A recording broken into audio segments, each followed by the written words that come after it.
السلام عليكم ورحمة الله تعالى وبركاته. بسم الله الرحمن الرحيم. الحمد لله رب العالمين، والعاقبة للمتقين، ولا عدوان إلا على الظالمين. أشهد أن لا إله إلا الله وحده لا شريك له، وأشهد أن محمدا عبده ورسوله. ونصلي ونسلم على هذا النبي الكريم سيد المرسلين وإمام المتقين وحبيب رب العالمين، وعلى آله وأصحابه ومن دعا بدعوته واستنى بسنة إلى يوم الدين. فقال الله تعالى: قالوا سبحانك لا علم لنا إلا ما علمتنا إنك أنت العليم الحكيم. اللهم فقهنا في الدين، وعلمنا تأويل، واهدنا صراط المستقيم، واجعلنا من عبادك الصالحين. اللهم اكشف عنا من البلاء والوباء والأمراض والفحشاء والمنكر والطاعون والفتنة. اللهم إنا نعوذ بك من جهل البلاء ودرك الشقاء وسوء القضاء وشماتة الأعداء، ولا حول ولا قوة إلا بالله العلي العظيم. Al-Mukarram wal-Muhtaram, Ashabul Fadilah, Tuan Imam, pegawai syarak, pengusi dan seluruh jawatan kuasa masjid, kepimpinan kampung dan masyarakat, tuan-tuan haji, puan-puan hajah, hadirin wal hadirat, muslimin wal muslimat, mudah-mudahan semuanya dirahmati Allah Subhanahu wa taala sekalian. Alhamdulillah, pertama-tamanya marilah sama-sama kita merafakkan setinggi-tinggi kesyukuran kehadrat Allah Subhanahu wa taala di atas nikmat limpah kurnia Allah mengizinkan pertemuan kita pada pagi ini dan dapat kita sambung seni perkongsian ilmu kita. Mudah-mudahan apa yang akan kita kongsi pada pagi ini Allah Subhanahu wa taala kurniakan kebaikan dan manfaat kepada kita insya-Allah.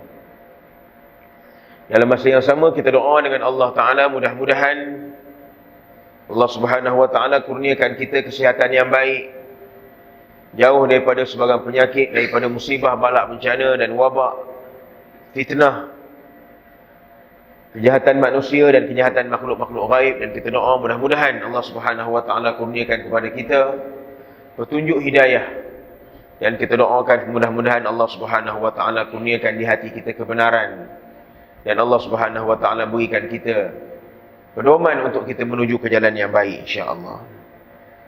Tuan-tuan dan puan-puan dirahmati Allah Subhanahu wa taala sekalian, insya-Allah kita akan sambung lagi kitab kita pada pagi ini dengan beberapa hadis lagi yang akan kita kongsi pada pagi ini. Terlebih dahulu saya mohon maaflah, kuliah kita lama tak ada. Sepatutnya ada dah lama, tapi kerana keadaan kesihatan saya yang agak terganggu, saya bukan balik lah, kat sana saya kena COVID. Jadi bila balik Malaysia, sambung kuarantin. Lepas tu tak apa sihat. Sebab kena COVID ni tak apa sihat sikit tuan-tuan. Dia Alhamdulillah, dalam minggu ni nampak kayaknya dari sudut suara tu ada. Saya tak ada masalah kalau yang lain tu, kalau setakat badan tak daya sikit tu kita boleh gagah-gagah juga. Tapi kalau suara tak ada, apa nak cakap tuan-tuan? Sampai tak keluar langsung. Jadi Alhamdulillah lah, Allah Ta'ala bagi balik suara. Syukur pada Allah Subhanahu wa taala, jadi pada pagi ini dapatlah saya hadir insya-Allah. Tuan-tuan dan puan-puan dirahmati Allah Subhanahu wa taala sekalian, kita sambung lagi kitab kita dalam beberapa cerita yang termasuk dalam dosa besar.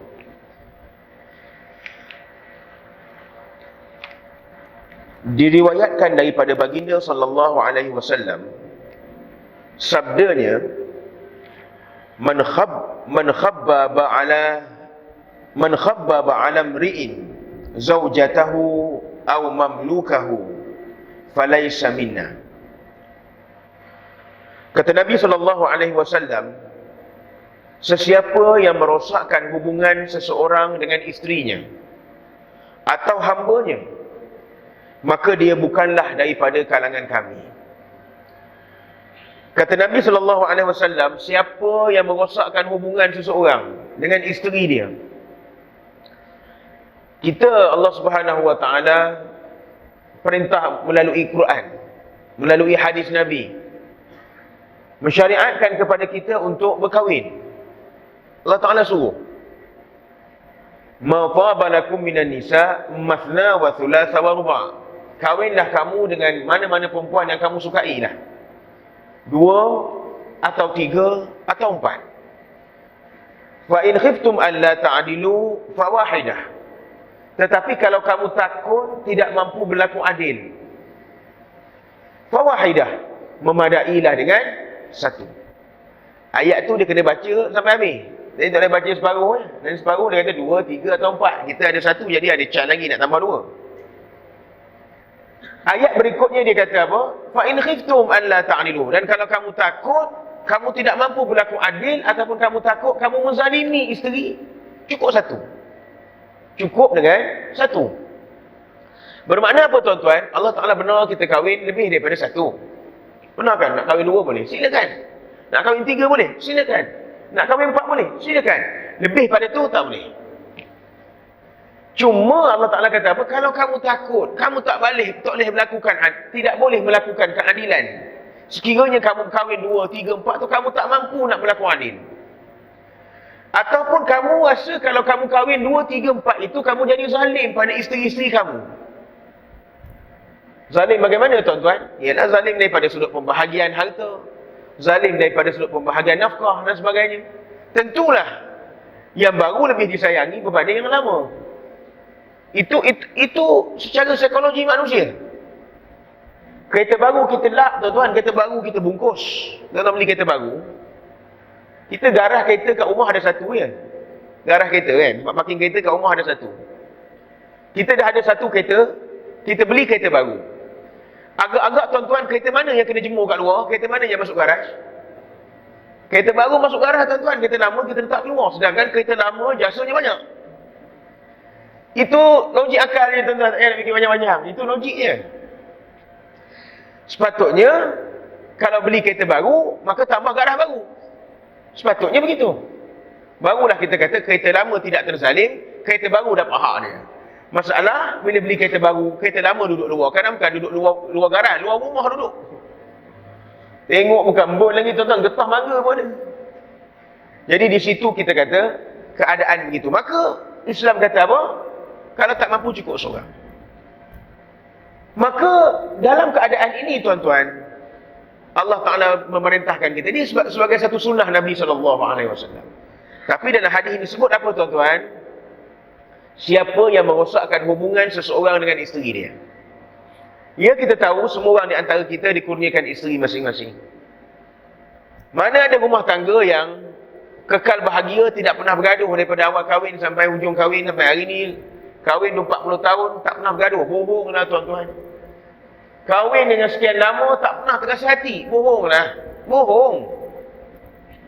Ada orang tiap-tiap hari pun bergaduh. Tak ada masalah kita kata bergaduh tu kadang-kadang seni dalam rumah tangga. Tetapi kalau bergaduh yang melampau-lampau itu syaitan punya kerja. Yang disebut dalam hadis ini tuan-tuan apa? Dia menjadi perosak rumah tangga orang. Rosak melalui apa? Rosak rumah tangga orang dengan beberapa cara. Yang pertama, sihir. Sihir. Sihir yang paling popular adalah sihir pemisah.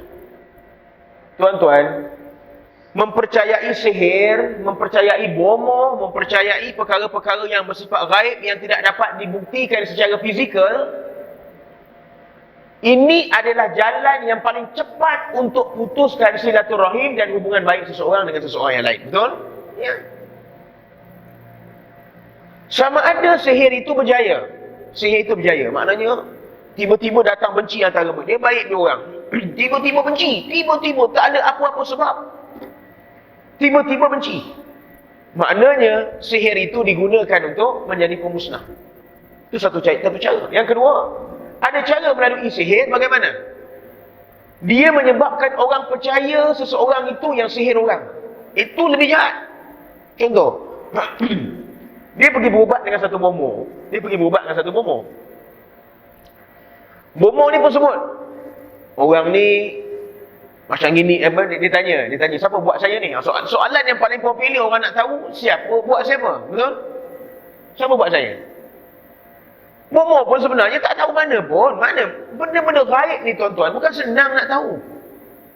Maka bomoh akan cakap apa? Awak ada baik dengan siapa-siapa tak? Maknanya psikologi kita, dia reverse psikologi. Awak ada baik dengan siapa-siapa tak? Ada. Sebelum awak baik dengan dia, awak ada kawan dengan siapa-siapa tak? Ada. Kenapa awak tak kawan dengan kawan awak yang lama tu? Saya dah tiba-tiba saya tak suka dia.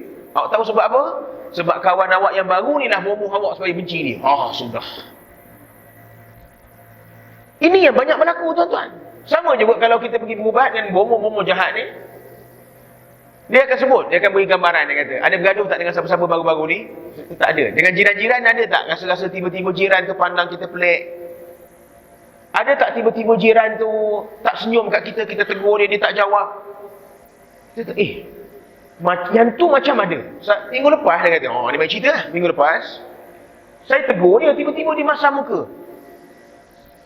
Boleh jadi dia yang buat awak. Sudah tuan-tuan. Kita pun percayalah. Dengan sekali dia masam muka, yang sebenarnya kita panggil dia, dia tak dengar. Jadi, dia sibuk kerja lain, dia tak dengar kita panggil, jadi dia tak senyum. Takkan nak senyum seorang-seorang. Tapi kerana dia tak jawab panggilan kita, kita kata, benda lah dia marah aku ni. Ini lantaklah kita pun nampak kan, mungkin orang tua ni segugut apa ni. Sekali bila kita berubat, dia kata orang ni buat kita dengan tekaan-tekaan dia. Kita pun balik tuan-tuan, langsung kita pula yang masam muka dengan dia. Kita pesan pada keluarga kita tu, pakcik depan tu lah yang buat kita. Ini kerja paling kotor, paling jahat sekali tuan-tuan. Bukan kita tidak percaya kepada sihir. Percaya tak ada sihir, kena percaya ada perkara gaib yang ada. Percaya tak ada orang buat khianat melalui makhluk-makhluk halus, percaya. Dan inilah sebenarnya nilai sihir untuk memutuskan silaturahim orang. Sebab itu, banyak juga rumah tangga yang rosak. Hubungan baik yang rosak disebabkan perbuatan sihir dan tuduhan sihir itu. Kalau kita berdepan dengan keadaan ini, apa yang kita nak buat tuan-tuan? Kita berdepan dengan keadaan ini, apa yang kita nak buat? Pertama, cari perawat-perawat Islam yang betul-betul perawat Islam. Jangan dengar dia hanya baca ayat Quran, kita kata dengar dia cakap bunyi macam Arab, kita kata itu ayat Quran. Sebab itu cari orang yang betul-betul. Dia kata ada orang dia pergi berubat, dia kata kita tanya dia, awak berubat dengan siapa? Saya berubat dengan perawat. Perawat mana? Perawat Islam ke tidak? Dia bukanlah perawat Islam, tapi dia baca ayat Quran. Awak tahu tu ayat Quran atau tidak? Jangan keliru dengan dialog bahasa Arab dengan ayat Quran. Sama saya bawa orang pergi umrah. Driver bas. Kita naik bas daripada Madinah ke Mekah. Kita naik bas daripada Madinah pergi Mekah. Driver tu duduk depan lah, takkan dia duduk belakang lah. Driver duduk depan. Dia pakai earphone. Dia ni lah. Dia bercakap. Dia pakai earphone, dia bercakap. Daripada Madinah sampai ke Mekah, dia tak berhenti bercakap. Satu jemaah ni mari jumpa saya, dia kata, Ustaz, Alhamdulillah, dia kata Allah Ta'ala lancarkan perjalanan kita pada hari ini. Alhamdulillah, selamat sampai semua. Bukan tu saja, dia kata Allah Ta'ala rezekikan kita dapat driver yang bagus. Saya kata, kenapa? Saya tak dengar ke dia? Daripada Madinah tadi sampai ke Mekah, tak berhenti dia mengaji. Saya kata, bila pula dia mengaji? Tadi Ustaz tak dengar dia, bukan main kuat dia mengaji tu. Saya kata, itu bukan dia mengaji, itu dia bercakap dengan kawan dia dalam telefon. Tapi kita dengar dia macam mengaji sebab apa? Dia cakap Arab. Dah memang dia duduk tanah Arab, dia cakap Arab. Tuan-tuan jangan ingat semua Arab pun mengaji, tuan-tuan. Maka, begitu juga pada perawat-perawat yang menggunakan mentera-mentera dalam bahasa Arab, kita dengar macam ayat Quran. Kita dengar macam ayat Quran. Itu yang pertama. Yang kedua, sebarang tekaan tentang siapa yang buat, maka itu adalah fitnah. Senang je tuan-tuan. Letak dalam kepala otak, sebarang tekaan yang mengatakan orang itu yang buat, itu semua fitnah. Itu semua fitnah. Saya pernah lah juga pernah mengambil khidmat perawat-perawat Islam. Antara soalan yang ditanya kepada kita, dia kata, ketika mana rawatan dibuat, ada tak terlintah muka siapa-siapa? Ada terlintah tak muka siapa-siapa? Saya kata ada. Bagus, dia kata, perawat ni kata memang baguslah. Perawat ni perawat Islam, perawat betul-betul perawat yang Islam, yang mengguna jalan baik. Cuma dia kata apa dengan saya? Jangan percaya sebarang lintasan muka yang keluar ketika itu. Sebab ketika inilah syaitan dia mari nak mecah belahkan kita melalui lintasan-lintasan itu. Sebab itu tuan-tuan, ada orang buat sihir pemisah di antara suami dan isteri. Cuma bagaimana kita nak bertenang dengan hal itu? Itu beberapa teknik yang saya sebutkan tadi. Jangan percaya. Melainkan kita berubat dengan cara yang sebenar. Dan percayalah tuan-tuan, kebenaran akan membuktikan segala-galanya. Sakit kena buat satu, sakit orang bomoh satu, sakit kena tuduh satu. Oh, itu lagi teruk. Jadi ini khianat jahat orang, tuan-tuan. Kemudian apa lagi cara merosakkan hubungan suami isteri? Ni, mungkin ada di antara kita yang tak buat sihir, mungkin ada orang tak buat sihir, tak amal sihir. Tapi ingat, melalui hasutan-hasutan jahat, adu domba. Menghasut. Kenapa kau tengok laki kau tak guna. Laki kau, selama kau kahwin dengan dia, apa yang kau dapat? Hari tu ada orang lawa-lawa, kaya-kaya, nak kau tak nak. Kau nak juga orang tua tu. Oh, dia mulalah bagi gitu. Kita pun lama-lama fikir. Hati memang dah sakit dah. Makan pun tak apa nak cukup. Jangan kata nak beli barang kemas, nak beli yang biasa pun tak dapat. Kerana dia bukan orang senang. Tengok kawan-kawan dia yang lain pakai kereta mewah-mewah, dia pakai kereta lama. Sebagai contoh. Orang hasut, orang doktrin, akhirnya jadi pergaduhan dalam rumah tangga. Pergaduhan dalam rumah tangga akhirnya boleh membawa kepada perceraian. Ini siapa yang jahat, tuan-tuan? Tukang cakap ni tadi. Sebab itu, tuan-tuan, kita begini. Orang yang ada konflik dalam rumah tangga, biarlah mereka menyelesaikan konflik itu dengan cara mereka. Sekiranya mereka meminta pandangan daripada kita, pastikan pandangan kita itu tidak bias. Jangan kita menyebelahkan sesiapa. Sekiranya kita tidak diminta untuk terlibat dalam perkara itu, jangan campur. Termasuk mak bapak. Kadang-kadang mak bapak pun menjadi punca anak-anak bercerai. Ini berlaku, tuan-tuan. Dia kata, itulah dulu aku dah pesan kau, jangan kahwin dengan dia, kau nak sangat. Baik kau tinggal dia cepat, sementara budak yang nak kat kau tu nak lagi kau. Inilah, tuan-tuan, hasutan daripada mak bapak. Ada tak berlaku begini? Ada. Kemudian kata Nabi apa? Atau merosakkan hubungan dengan hamba. Kita dah dalam konteks hari ni tak ada hamba lah. Tapi dia menjadi penghasut menyebabkan hubungan seorang suami dengan isteri jadi bergaduh. Dia menjadi penghasut menyebabkan hamba benci tuan dia. Kata Nabi apa? Maka dia bukanlah daripada golongan kami. Nabi tak mengaku dia di antara orang yang bersama dengan Nabi SAW. Hentikanlah, tuan-tuan, menjadi pengadu-pengadu domba dalam rumah tangga orang. Hentikanlah beri pandangan-pandangan yang tidak baik dalam rumah tangga orang. Apa yang boleh kita tunjuk pada dia apa? Istikharah. Minta Allah Ta'ala beri petunjuk. Apa yang boleh kita berikan kepada dia sedikit bekalan?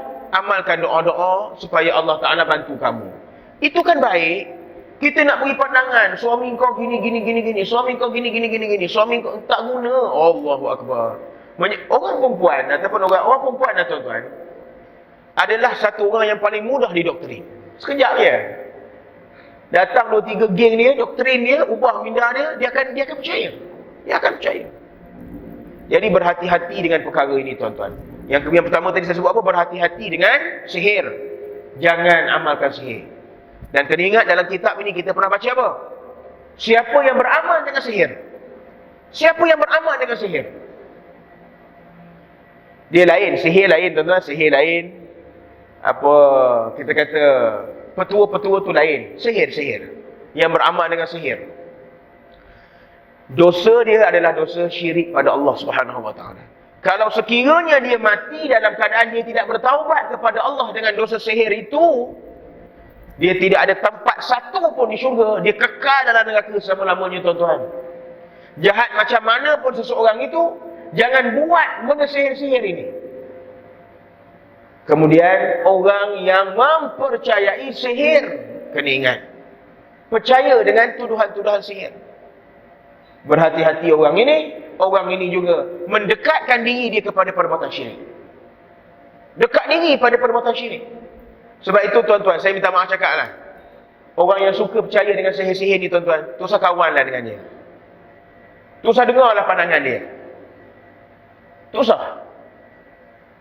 Kalau ada di antara keluarga kita yang beramal dengan sihir-sihir ni tuan-tuan, warning dia. Cukup. Hentikan. Inilah kerja jahat syaitan melalui sihir ni, yang akhirnya memecah belahkan rumah tangga kita, bukan hanya dengan perbuatan sihir orang, tetapi kepercayaan kita dengan amalan-amalan sihir itu. Rosak punah tuan-tuan.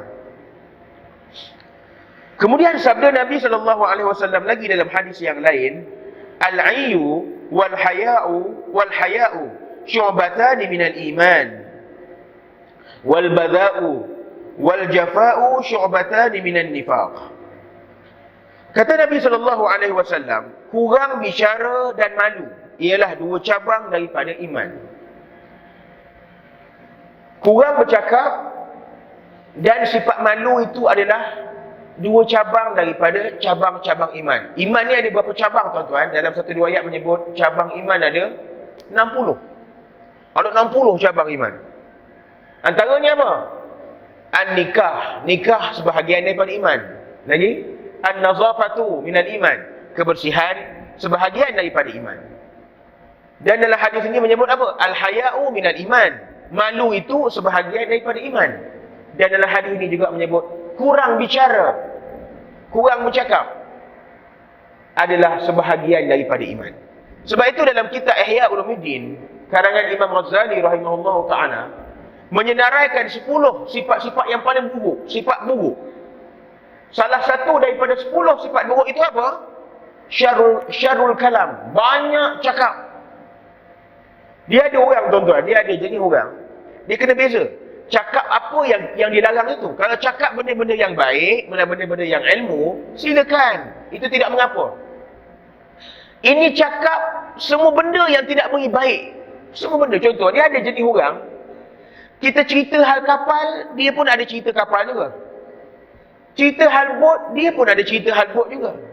Kita cerita hal kapal terbang, dia pun cerita hal kapal terbang. Semua cerita, semua ada dia. Hebat betul dia ni. Selalunya kita menyampah dengan orang macam ini. Selalunya begitu. Sentiasa pandangan, ialah kita kata, dia monopoli pada semua cerita. Cerita apa pun dia ada lah. Kita cerita tentang pisang, dia pun cerita pisang juga. Malah cerita dia lebih besar pada kita. Ini musim-musim raya ni. Ni raya. Kita tak lama lagi raya kan. Biasa orang umum raya sehari sebelum raya, tapi ini raya ni dia umum awal sikit. Tarikh raya belum tahu lagi, tapi nak beritahu dulu raya akan berlaku. Plan raya lah istilahnya. Saya bukan nak sebut politik, cuma saya nak sebut inilah musim orang ni cakap banyak, orang ni cakap banyak, orang ni cakap banyak. Kena ingat, cakap-cakap itu yang pertama pastikan cakap itu bukan cakap fitnah. Kenapa? Bila cakap banyak, pertama penipuan boleh berlaku. Memang boleh berlaku punya tuan-tuan. Cerita orang aksiden, dia tergesel sikit je.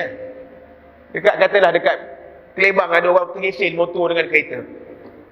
Gesel je, calak kereta dia. Orang pun cerita, oh ada kereta aksiden tadi dekat Kelebang bergesel. Dia dengar, dia tak tengok pun. Dia cerita pada orang lain pula, dia kata, oh ada kereta dekat tu, bertembung, berlanggar, gemuk depan. Oh nampak, cerita saja jadi lain. Yang dengar kereta ni gemuk, cerita pada orang lain, tambah lagi, dia tak tengok juga. Bukan gemuk je, kata tercabut pintu. Sampailah orang ke-10 nanti cerita apa? Meninggal. Oh sudah tuan-tuan. Oh meninggal. Dia semua mati mereka. Inilah yang kita sebut exaggerated pada cerita. Bila mana cakap terlalu banyak. Itu yang pertama. Yang kedua, bila cakap terlalu banyak, dia boleh jadi fitnah. Bukan hanya penipuan, jadi fitnah.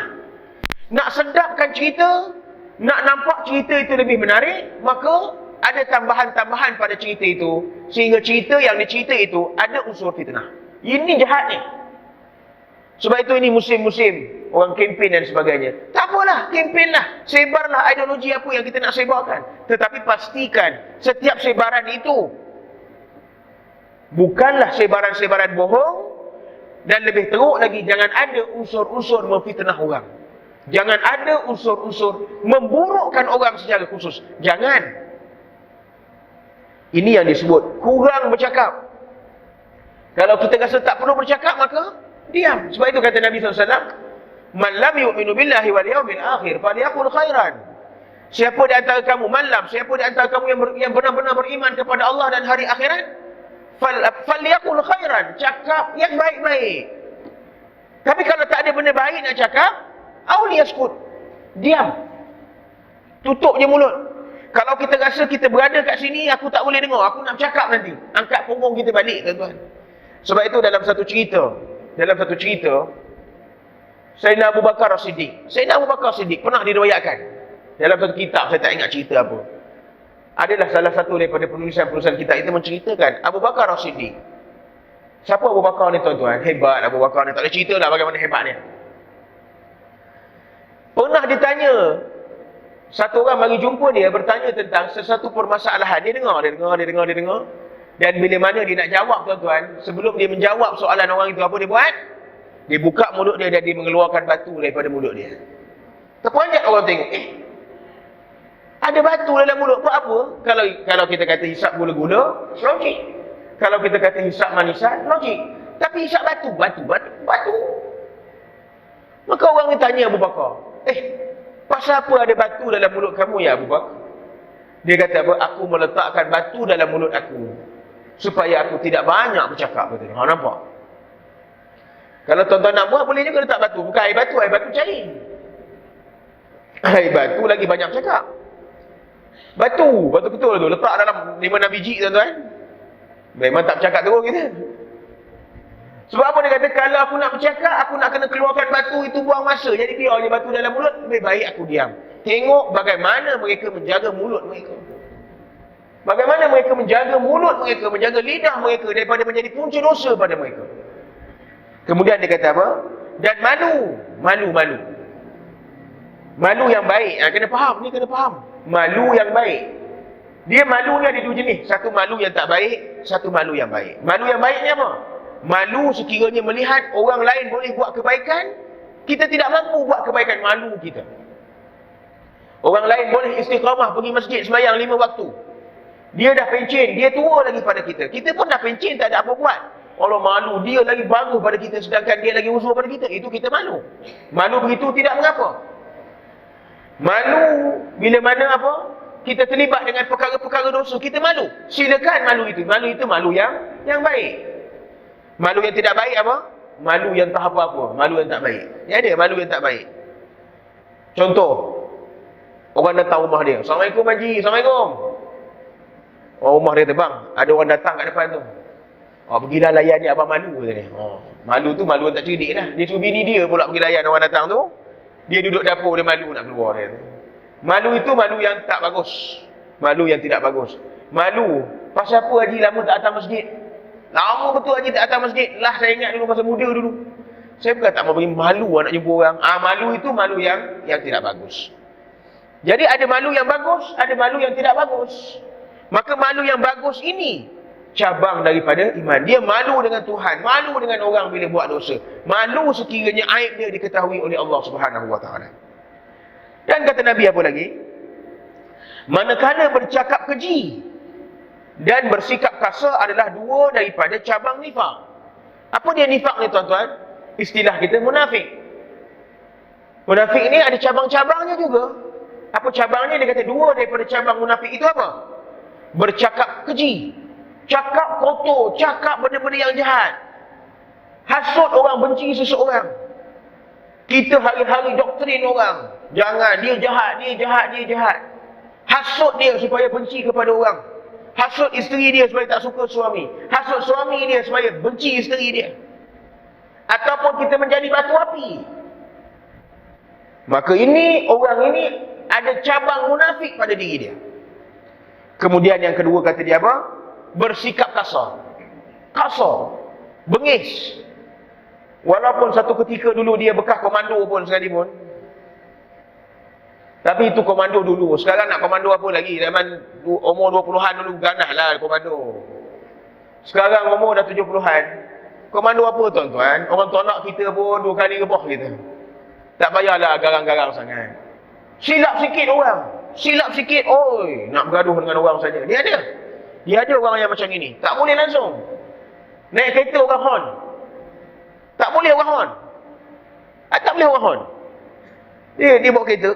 Orang hon dia. Siapa orang? Sabar, marah gitu je, tahan sikit. Ini dia tak apa, kau potong aku. Dia ikut pula belakang, dia cucuk untuk kan. Dia ada jenis gini, tak boleh, tak boleh. Bila orang tu nak potong dia, dia laju ke depan. Saja, jahat gitu. Ada? Tuan-tuan pernah kena tak begitu? Ada. Ke tuan-tuan pernah buat gitu juga? Ikut belakang kereta orang, naik lampu tinggi, bagi dia silau. Aran ke dia. Nak tunjukkan kita betul, nak tunjukkan kita samsing, nak tunjukkan kita garang. Ini apa? Apa benda? Ada orang, dia suka orang takut dengan dia. Sedang kita baca dalam kitab ni tuan-tuan. Kita baca dalam kitab ni, di antara dosa-dosa besar itu apa? Banyak yang kita baca. Dalam beberapa hadis menyebut, orang takut dengan dia kerana jahat dia. Jaga-jaga dia tu, dia dulu bekas lanun. Apa tuan-tuan? Kita bangga orang takut dengan kita. Kita pergi mesyuarat contohnya. Tengok, semua takut dengan aku. Apa yang kita rasa masyhurnya kita, rasa gerahnya kita bila mana orang takut kepada kita dengan sifat kasar kita. Sedangkan kita ada sifat orang munafik pada diri kita. Apa nak bangga? Suka orang takut kita. Sepatutnya kita suka kalau orang sayang kita. Itu kan bagus. Sepatutnya kita suka bila orang suka dan senang dengan kita. Itu kan bagus. Ini orang suka kita kerana apa? Kerana orang benci kita. Dia nampak macam suka kita tapi sebenarnya dia benci kita. Ada. Orang hanya takutkan kita. Suka kita kerana takutkan kita. Itu tidak bagus. Jangan biarkan orang takut, terutamanya dengan sifat keji dan buruk kita tuan-tuan. Ada orang beritahu kita, dia kata, memang mulut saya memang cakap lepas. Ada tak orang jenis begini? Dia mengaku, dia tahu. Dia mengaku pun, dia kata, tak masalah, memang mulut saya kalau pantai aja tak fikir apa. Tak apa, jawab pada orang, tak apa haji. Sampai masa haji kena bantai dalam kubur, orang tak fikir apa badan ke? Orang begini dia kena ingat. Orang yang suka orang takut dengan jahat, dengan kasar mulut dia, dengan jahat anggota dia, dengan samsing dia, sabar. Kena ingat, kalau kamu jahat, Allah Ta'ala akan lebih jahat pada kamu atas kamu lepas ni. Kalau kamu samsing, kamu ingat, satu masa tindakan balas Allah Ta'ala lebih samsing daripada samsing yang kamu buat nanti. Sebab apa? Ingat, satu je. Kita hidup ada mati tuan-tuan. Sebab itu kata ulama apa? Jangan berlaku sombong kamu di atas dunia. Jangan biarkan orang takut dengan kamu. Kalau kamu nak berlaku sombong, kata ulama, kamu hanya boleh berlaku sombong di atas dunia kalau kamu boleh menguruskan jenazah kamu sendiri bila mana kamu mati, sombonglah. Kata ulama, berlakulah sombong sekiranya kamu boleh menguruskan jenazah kamu sendiri bila mana kamu mati. Tak apa nak sombong-sombong lah. Yang penting mati, tak apa, saya beritahu dia. Saya memang gini, memang mulut saya jahat, saya memang cakap lepas. Dia kata, tak apa dah Haji pun mati esok boleh urus sendiri kan. Senang je. Kalau dia rasa dia boleh urus jenazah dia sendiri bila dia mati, tak apa, biar lantak dia.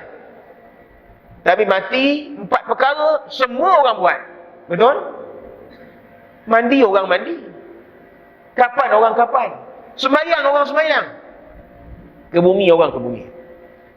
Kadang-kadang orang jaga hati kita je tuan-tuan. Jaga hati waris. Lepas sembahyang dia tanya apa? Apa pandangan kamu atas mayat ini? Kita pun cakap, baik. Tengok muka orang yang cakap pun tahu, baik. Tengok muka orang yang cakap pun tahu, tak baiklah orang ni. Tapi ada orang tuan-tuan yang bila ditanya, apa pandangan kita atas jenazah ini? Baik. Kita jawab, memang dia baik. Memang dia baik. Akhirnya tuan-tuan, saya pernah pergi satu orang meninggal, satu orang yang meninggal. Saya pergi ketika itu di Selangor. Satu orang sahabat, dia tidaklah terlalu tua. Dalam 50-an lebih lah, awal 50-an lah dia meninggal. Meninggal pun meninggal mengejut. Dia balik, dia pergi sembahyang maghrib di masjid. Balik sembahyang maghrib, nak kemas baju, dia kata. Nak kemas baju, nak pergi Sabah hari esoknya. Balik tuan-tuan, tengah-tengah kemas baju, dia duduk atas katil, baring, sementara nak menunggu isyak, dia kata dekat isteri dia, kalau aku tidur ni sekarang, kau kejut aku, dengar azan, kejut aku nak pergi masjid. Kejut tak bangun dah. Meninggal tuan-tuan. Orang masjid pun tak percaya. Orang masjid pun tak percaya. Dan memang kerip jadi ada. Tiba-tiba orang beritahu, pas bagi syak dia meninggal. Kalau tuan-tuan, kalau saya pun saya terperanjat. Sekejap itu Allah Ta'ala ambil. Saya pun pergi. Sampai pun dalam pagi dah pergi rumah dia. Saya dah tengok, saya pun tak apa kenal orang. Tempat orang, tak apa kenal.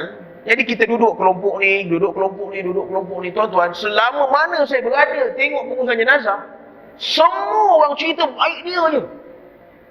Tak cerita baik dia je, ya Allah. Duduk sini cerita pasal dia baik dia. Cerita tu. Tak ada. Sampai kan saya duduk seorang-seorang, satu orang tua dia kata, kenal dengan arwah, saya kata kenal. Dia ni orang baik ni, dia kata. Betul tak? Betul tak dik dia kata? Saya pakcik kata dia ni orang baik. Saya kata betul. Memang dia orang baik. Semua orang bercerita tentang kebaikan dia. Sehingga ada orang, memang kita orang banggalah bercerita. Ya Allah tuan-tuan. Apa yang kita nak sebut dengan cara begitu? Tapi ada orang yang sebenarnya kita hanya menjaga hati dia untuk bercerita tentang kebaikan dia. Sebenarnya dia tak baik mana pun. Jadi biarlah tuan-tuan, kita jangan ada cabang munafik ini. Orang benci kita kerana jahat dan samsing kita, kerana jahat mulut kita, berhati-hatilah. Berhati-hatilah. Ada waktu, bila mana orang menuduh kita, kita kena jawab. Ada waktu, biarkan. Orang tuduh. Saya pun macam-macam tuduhan orang beri, tuan-tuan. Ada masa kena jawab juga. Ada masa, tak jawab pun tak rugi duit aku dalam bank, lantak. Ada masa kena jawab, ada masa tak jawab pun tak apa. Hatta Nabi SAW, apa orang tak cakap Nabi? Nabi tu, yang begitu punya manusia, apa yang orang tak cakap dengan Nabi? Orang tuduh Nabi ahli sihir, betul? Orang tuduh Nabi ahli sihir. Qalu hadha sihrun mubin. Ini semua sihir yang nyata. Apa yang orang tak tuduh Nabi ahli sihir? Orang tuduh Nabi pemecah belah rumah tangga orang. Bila mana isteri masuk Islam, suami tak masuk Islam, orang kata kerana Muhammad, rumah tangga aku berpecah. Macam-macam tuduhan yang diberikan kepada Nabi SAW. Tapi Nabi buat apa? Nabi cool je. Tak engkau lah. Nabi cool saja. Dan akhirnya kebenaran itu terbukti dalam sikit masa selepas daripada tuduhan-tuduhan jahat orang kepada Nabi SAW. Maka jangan kita menjadi dua perkara ini. Jadilah dua perkara yang awal tadi. Kurangkan bicara, cakap yang baik-baik, dan bersifatlah dengan sifat malu yang sepatutnya. Jangan sama sekali kita bercakap dengan cakap yang keji. Jangan sama sekali kita bersikap kasar dengan orang sehingga orang takut dengan kita. Dan yang hadis yang awal tadi kita kata apa? Jangan jadi perosak rumah tangga orang. Jangan menjadi perosak silaturahim orang dengan cerita-cerita jahat, dengan tuduhan-tuduhan sihir, dengan anggapan-anggapan sihir. Ini semua punah dan binasa hubungan silaturahim seseorang, tuan-tuan. Dan percayalah, bila mana kita melakukan perkara begitu, kalaupun terlepas di dunia, akhirat tidak terlepas mana. Kita hidup di dunia ni tak lama, tuan-tuan. Tak lama mana pun. Sama ada kita jalan dulu atau dunia kiamat dulu. Antara dua je. Antara dua saja. Maka, bila sampai masa kita ketika itu, tahulah kita bagaimana rupa dan sakitnya balasan Allah Subhanahu Wa Taala wa a'yazubillah. Maka doalah dengan Allah Taala. Mudah-mudahan Allah Subhanahu Wa Taala pelihara kita bersama, insya-Allah. Wallahu a'lam. Kita berhenti dulu sekat ni, tuan-tuan. Mudah-mudahan apa yang kita kongsi pada pagi ini Allah Taala kurniakan kebaikan dan manfaat kepada kita. Yang baik semuanya daripada Allah, yang tidak baik itu jahil dhaif lemah dari saya sendiri. Aqulu qawli hadza wa nastaghfirullahal azim li wa lakum. A'udzubillahi minasyaitonir rajim. Bismillahirrahmanirrahim. Alhamdulillahi Rabbil Alamin. Wassalatu wassalamu ala asyrafil anbiya'i wal mursalin Sayyidina Muhammadin wa ala alihi wa sahbihi ajma'in. Allahumma fa'na bima 'allamtana wa 'allimna ma yanfa'una wa zidna 'ilma. ربنا آتنا في الدنيا حسنة وفي الآخرة حسنة وقنا عذاب النار. اللهم اختم لنا بالإسلام واختم لنا بالإيمان واختم لنا بقول لا إله إلا الله محمد رسول الله صلى الله عليه وسلم واختم لنا بحسن الخاتمة ولا تختم علينا بسوء الخاتمة. صلى الله على سيدنا محمد وعلى آله وصحبه وسلم والحمد لله رب العالمين. تقبل الله منا ومنكم وبالله التوفيق والهداية. السلام عليكم ورحمة الله وبركاته.